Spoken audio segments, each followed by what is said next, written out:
Bonjour, c'est Émilie et aujourd'hui je viens vous parler des énergies de la nouvelle lune en Cancer qui aura lieu aujourd'hui le 25 juin à 12h30 à heure de Paris. Voilà, c'est un lieu magique où je me trouve qui est juste en bas de chez moi, où il y a la rivière, la forêt, un lieu où on s'occupe de faire des rituels aussi avec Luna Project et c'est magique. Alors, nouvelle lune en Cancer. Donc on a passé le solstice d'été le 21 juin, donc le point culminant de la lumière, de l'apogée de la lumière qui entraîne l'énergie de l'été, de la saison de l'été, du soleil en Cancer. Et juste après, on a cette nouvelle lune qui intervient à peine 4 jours après. Donc c'est une nouvelle lune qui vient illustrer vraiment cette énergie propre au Cancer. Nouvelle lune Cancer où il y a soleil-lune, donc le moment où le soleil et la lune se rejoignent dans le ciel, on dit que c'est la lune noire. Et disposition très particulière pour cette année, Jupiter qui est rentré en Cancer le 9 juin. Donc on a soleil-lune à 4 degrés du Cancer et Jupiter qui se trouve à 3 degrés. Alors, donc c'est une nouvelle lune qui vient mettre une graine, qui vient déployer cette énergie de Jupiter en Cancer.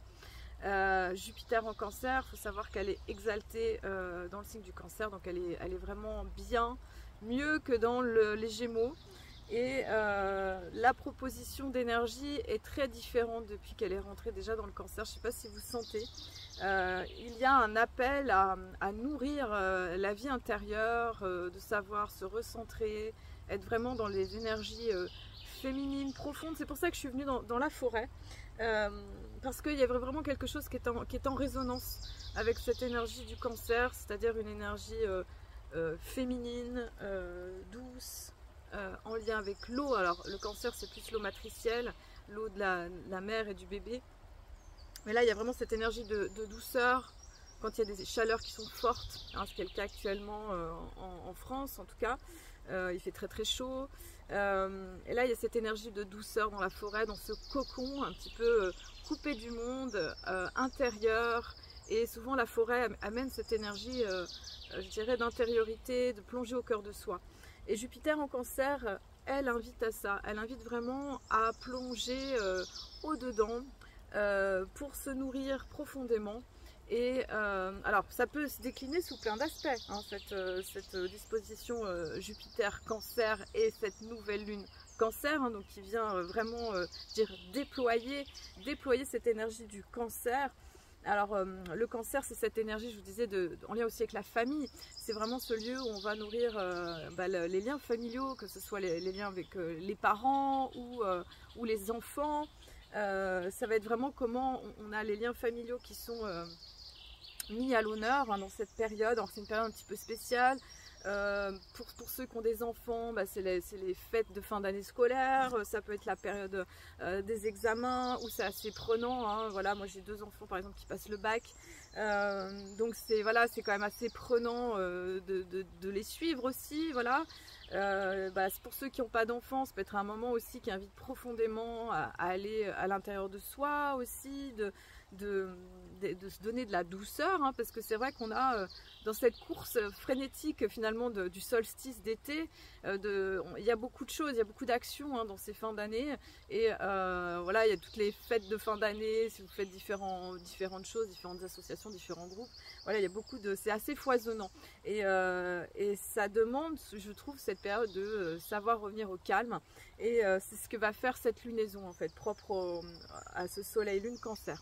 Soleil-lune Cancer, elle va inviter aussi, si vous avez des questions en lien avec le logement, l'immobilier, et aussi plus profondément la sécurité intérieure, vraiment être dans sa sécurité intérieure, nourrir vraiment les émotions. Donc on est sur une lune d'eau, donc qui va toucher vraiment profondément la vie émotionnelle. Ça peut être aussi un excellent moment pour aller travailler sur les émotions du passé, les énergies du passé, que ce soit un travail sur effectivement l'enfant intérieur, les constellations familiales, tout ce qui est en lien avec les systèmes aussi d'attachement au niveau affectif. D'aller voir au-dedans en fait de ce qui se cache dans voilà, le cancer, c'est ce petit crabe là qui a une carapace, la chair est très tendre dedans, il a formé cette carapace pour se protéger du monde extérieur, mais il y a toute cette richesse intérieure, enfin, il y a toute cette douceur, cette délicatesse, et le cancer invite à aller toucher finalement cette sensibilité, cette vulnérabilité profonde, féminité profonde, j'en parle souvent, mais c'est vraiment toucher ce cœur qu'on a au fond, qu'on soit un homme ou une femme, et aller vraiment dans cette sensibilité, parce que le cancer c'est vraiment un signe de sensibilité, c'est un signe d'imagination, d'aller nourrir cette vie fertile. Et on va être encouragé à ça avec Jupiter, qui va ouvrir le bal sur 1 an de Jupiter Cancer, qui va nous questionner sur ces approches en lien avec, comme je vous ai dit, famille, logement, ça peut être la patrie aussi, vie intérieure, écoute de soi, nourrir ce qui est profond, nourrir le rêve, nourrir ses besoins en fait. Dans le cancer, il y a aussi être à l'écoute de ses besoins, savoir se reposer s'il y a besoin, savoir être à l'écoute de ce qui est vraiment important. Voilà, on voit mon chat qui est derrière. Voilà, donc ça c'est vraiment cette énergie propre au cancer. On a aussi, alors je vais encore parler du cancer, donc Mercure qui est la fin du cancer à 28 degrés et qui fait une opposition avec Pluton. C'est une opposition qui va se desserrer, non, qui ne va pas se desserrer parce que non, elle va augmenter. Alors, Mercure opposé Pluton. Donc c'est un moment de vérité. C'est un moment pour voir les choses avec profondeur et acuité, où il y a une rencontre avec, entre guillemets, avec l'ombre en soi. L'ombre en soi, Jung parle souvent de l'inconscient, de cet inconscient. Donc c'est une occasion d'aller voir profondément l'inconscient, voir ce qui est caché, de pouvoir parler avec vérité, de pouvoir dire les choses qui peuvent être difficiles à dire. Alors ça peut donner aussi des fois un côté un peu morose, de voir le côté sombre des choses, de voir ce qui ne va pas, voilà, voir le verre à moitié vide. Donc je dirais que dans cette disposition, ça va être d'être lucide, tout en gardant la foi et l'espérance. Alors heureusement que Jupiter en cancer a l'exalté, donc il y a quand même cette notion de foi et d'espérance, de chance et de confiance en la vie, donc qui va être importante à nourrir, parce que là c'est vrai qu'il peut y avoir un regard par rapport à la vie, à ce qui se passe, aux circonstances, qui peut des fois être un peu sombre et morose. Et je dirais que ça va être important ouais, même si on est lucide, même si on voit les choses, de peut-être, ok, je temporise et je prends du recul et j'observe et je fais attention à ne pas agir avec précipitation. Alors après, on a notre beau soleil, lune, Jupiter, cancer, magnifique, et qui va se retrouver, et qui se retrouve en carré. Donc là, je pense qu'on la sent bien, cette tension entre Saturne et Neptune, bélier. Voilà, donc un beau carré qui se présente. Alors, je vais le décortiquer parce que je trouve qu'il a beaucoup de choses à dire, ce carré. Voilà, il a beaucoup de choses à nous dire. Donc déjà, ce carré Jupiter-Saturne, il est déjà actif depuis effectivement l'année dernière. Hein. C'était très fort, surtout en automne, hiver de l'année dernière. Donc l'année dernière, on avait un Saturne Poisson et un Jupiter Gémeaux. Donc l'énergie était complètement différente. C'est-à-dire que on avait plutôt une énergie Jupiter Gémeaux, donc extravertie, qui allait à l'extérieur, qui était plutôt dans la communication, dans les expériences. Et un Saturne Poisson qui peut amener à une forme de multiplicité, qui demandait justement à quelque part à comprendre son émotionnel, ses expériences, son champ, on va dire, de karmique ou d'expériences de vie qui sont là, et puis d'en tirer des leçons, mais qui pouvait donner une forme de dispersion. Voilà, donc Jupiter, tentative de s'expanser, d'aller plus loin que, et Saturne, restriction, contour, discipline, structure. Voilà, donc là Jupiter-Saturne, donc Jupiter en cancer et Saturne en bélier, on est dans des signes cardinaux, donc c'est pas la même donne. Le signe cardinal, il vient exprimer un besoin de changement. Voilà, Merlin est d'accord, un besoin de changement, parce que le signe cardinal, tous les signes cardinaux, c'est ceux qui commencent les saisons, c'est-à-dire bélier, cancer, balance et capricorne. On est ceux qui impulsent justement la nouveauté. Donc là, on a une tentative de nouveauté, on a une tentative finalement de prendre soin de soi, d'être dans cette douceur, et je ne sais pas si vous le sentez, il y a vraiment cet appel aussi à écouter ça.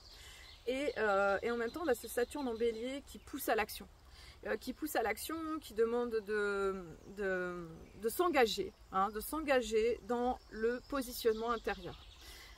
qui peut donner une forme de âpreté, fermeté, qui est un petit peu dur. Hein. Saturne Bélier, il est un petit peu pointilleux dans l'énergie et exigeant aussi, hein. Il y a une forme d'exigence. Donc voilà, donc il y a ça, il y a cette nécessité finalement d'aller au-dedans de soi et aussi une nécessité impérieuse d'agir, de pouvoir prendre position. Donc c'est un mélange qui est un petit peu particulier.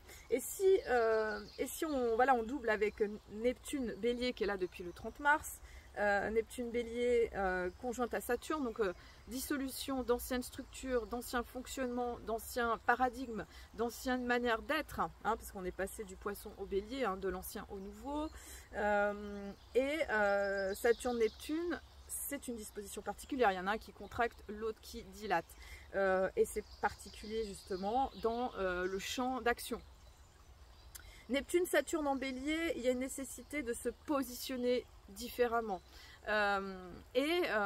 Comme Neptune peut aussi un peu embrouiller les cartes, entre guillemets. Hein, je dis ça parce qu'il y a plusieurs lectures possibles, il y a plusieurs degrés d'inclinaison de ces aspects. Donc effectivement, Neptune qui se retrouve au carré de Soleil-Lune, ça peut donner un manque de clarté par rapport à ce qui se passe. Alors, on peut avoir cette sensation de manque de clarté, de ne pas savoir qu'est-ce qui va se passer. Alors, je dirais que tout ce qui est en lien avec les actualités internationales peut donner un sentiment déjà d'impuissance, hein, de se retrouver impuissant par rapport à ce qui se passe, de dire mon Dieu, mais qu'est-ce qui va se passer? Donc un manque de clarté quant aux tenants et aux aboutissants, et surtout de se dire mais mince, voilà, moi comment je vis ça par rapport à ça, j'ai aucune maîtrise par rapport à ce qui va se passer. Donc il y a ce côté un petit peu, je dirais, un peu de confusion, de manque de clarté, de ne pas savoir. Et en même temps, Soleil, Lune, Saturne, il y a une nécessité, il peut y avoir une sensation un peu de restriction, de frustration, d'obligation un petit peu, alors soit à agir, hein, soit à agir alors que effectivement Jupiter Cancer, on aurait juste envie, je sais pas, de se poser à la plage, prendre un bon bouquin, d'être tranquille, et c'est une période où il peut y avoir peut-être des choses à boucler, je sais pas, des dossiers d'inscription, des dossiers à rendre, des choses qui doivent se finaliser, hein, des inscriptions, des choses de cet ordre-là. Et je dirais aussi qu'on est dans des pics énergétiques aussi qui sont particulièrement forts. Et ce qui se passe, c'est que pour certaines personnes aussi, hein, j'ai entendu ça autour de moi, ça peut être le réveil de douleurs physiques aussi. Il peut y avoir aussi réveil de douleurs, d'inflammation, de choses qui peuvent être, qui poussent justement à l'intérieur du corps. Hein. Pour certaines personnes, je ne dis pas, c'est pas pour tout le monde. Hein. Et pour d'autres, eh bien, justement, ça va être de rester aligné, déterminé dans l'action, tout en prenant soin de ses besoins, hein, de pas être dans l'excès, parce que ça peut vite après dégénérer aussi dans, d'être dans du trop, et il y a cette nécessité de savoir équilibrer. Donc je dirais que c'est une période un petit peu particulière qui demande de savoir équilibrer action et moment de repos, moment de régénération et de ressourcement, et de savoir être à l'écoute de ça. Il y a cette nécessité, cette exigence, hein. Voilà, donc je pense aussi dans les signes cardinaux, il y a la balance. Hein, la balance, elle va inviter à ça, trouver cet équilibre dans ces polarités-là, même si on a aussi l'énergie Capricorne. Elles ne sont pas aspectées, mais je dirais que c'est ce qui est important aussi à aller pour amener de l'équilibre quand il y a des carrés en fait. Et énergie Capricorne, de rester focusé sur ses buts et en même temps de savoir ressourcer, savoir aussi aller à l'intérieur de soi. Voilà. Donc c'est une disposition un petit peu particulière par rapport à tout ça, et qui demande de faire un équilibre. Ensuite, on a toujours ce carré Mars-Uranus. Donc, ça fait déjà une bonne quinzaine qu'il est à l'œuvre, hein, ce carré Mars-Uranus. Il est passé du Lion à la Vierge. Et là, on est sur le degré anarétique d'Uranus en Taureau. Hein, c'est-à-dire qu'on fait tout le résumé de Uranus-Taureau depuis qu'elle est rentrée en Taureau en 2018-2019. Hein, c'est-à-dire qu'on fait la synthèse de tout ce que c'est venu nous apprendre, nous montrer par rapport à cette nécessité de s'éveiller par rapport au corps, à la matière, à la planète, à l'écologie. Il y a vraiment une nécessité d'intégrer ce qui s'est passé, parce qu'après, le 8 juillet, elle passe en Gémeaux. Et encore, on va avoir un autre passage énergétique, on en a beaucoup cette année. Et il y a beaucoup de choses qui s'arrêtent et qui reprennent, enfin, de fin et de commencement, année 9, année du serpent. On est vraiment là-dedans. Alors, carré Mars-Uranus. Donc carré Mars-Uranus crée, alors on voit sur l'actualité internationale, des prises de position qui peuvent être radicales. Et ce qui se passe dans le collectif, c'est aussi des choses qui se passent à l'intérieur, qui peuvent se passer dans nos vies. Donc prise de position radicale avec le fait de vouloir agir vite, avec détermination, mais surtout il peut y avoir une utilisation entre guillemets d'une forme de violence. Voilà, donc on le voit sur ce qui se passe, donc utilisation de la violence, quelque chose qui est radical en fait, qui retourne pas en arrière et qui agit d'une façon implacable. Qu'importe entre guillemets les conséquences. Voilà. Donc sur un plan personnel, donc ça fait plusieurs, je sais qu'on avait déjà ça pour la pleine lune, c'est vigilance à tout ce qui est de l'ordre du stress, emballement, précipitation, tout ce qui va créer une forme de tension, qui peut amener une explosion, passage à l'acte, énervement, violence, sensation d'explosion ou de saturation. Voilà, donc ça c'est un aspect qui est à veiller. Alors il va vraiment se desserrer, mais comme il est sur la nouvelle lune, il est actif on va dire pour toute la lunaison. Voilà, donc sur toute la lunaison, il va y avoir cette nécessité d'une vigilance par rapport à cette sensation, soit un peu d'un burn-out, de se brûler, de tension, d'explosion, de choses comme ça, vraiment. Et ça va nécessiter, moi je pense vraiment d'aller dans l'énergie du cancer, dans cette lune cancer en plus qui est chez elle, d'aller à l'intérieur, de trouver les réponses en soi, parce qu'en plus en ce moment il y a vraiment toutes les réponses qui sont accessibles profondément, et c'est important justement d'aller se nourrir à cet endroit-là.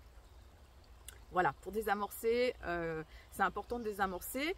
Effectivement, on va avoir tout un champ de cet été en fait qui amène aussi un repositionnement au niveau des forces mondiales qui nous montrent que les choses bougent assez vite. Et je dirais que c'est pas terminé. En plus, Uranus va passer en Gémeaux, donc peut créer encore de l'instabilité au niveau instabilité, beaucoup de mouvements, beaucoup de communication. C'est pour ça que l'énergie du cancer, elle va être très importante. Et en fait, vraiment, c'est quelque chose que j'ai ressenti. Je me dis, mais en fait, les planètes, elles sont avec nous parce que là, on a beaucoup de planètes en feu et en air. Donc, c'est vraiment les éléments yang, feu et air, donc action, pensée. Et là, c'est super d'avoir un Jupiter cancer parce que, en fait, c'est important d'avoir un petit peu d'eau ou un peu de terre pour rafraîchir tout ça, pour ramener un peu d'intériorité parce que sinon, c'est des énergies, je ne sais pas si vous sentez, mais c'est extrêmement rapide, ça peut être très foisonnant. Et après, ça demande de digérer, d'intégrer les informations qui peuvent être multiples, qui sont nombreuses et qui vont nécessiter de prendre du recul pour intégrer les vécus propres à chacun. Et puis on a toujours cette Vénus qui est en taureau, donc elle est extrêmement bien placée, Vénus taureau, donc qui invite à la douceur, à la sensualité, à faire des câlins avec son chat, aller manger dehors, pique-nique, voilà, d'être dans les plaisirs de la vie, je pense, de se ressourcer avec des choses simples. On avait eu un carré au moment de cette dernière quinzaine qui amenait vraiment à faire bouger des profondeurs au niveau affectif, au niveau émotionnel. Là, ce qui est intéressant, c'est qu'on va avoir le trigone. Alors, pas tout à fait encore le trigone, mais ça va passer en trigone après quand elle sera en Gémeaux. Voilà, c'est Uranus qui est en trigone avec Pluton, hein, qui amène quand même des changements positifs. Voilà, donc cette Vénus, bon, elle a passé ce fameux carré avec Pluton. Elle demande d'intégrer finalement toutes les leçons des expériences qui sont là actuellement. Et n'oublions pas que le nœud nord est en Poisson. Ce nœud nord en Poisson qui nous invite à la résilience, qui nous invite à lâcher prise. Alors, je sais que c'est plus facile à dire qu'à faire, de s'abandonner au flux de la vie et de faire confiance aux circonstances. Voilà. Je vous souhaite une belle lunaison. N'hésitez pas à poser vos intentions en lien avec cette vie intérieure, de vos souhaits, de ce qui peut sembler important pour vous, parce qu'en plus on a ce soleil Jupiter qui est vraiment ce Casimir, on appelle, de chance, de bonheur, de réalisation des vœux et des souhaits pour aller plus loin dans ce qui est précieux pour vous. Allez, je vous dis à très bientôt, merci d'avoir regardé cette vidéo et puis je vous souhaite un beau début d'été, c'est chouette aussi.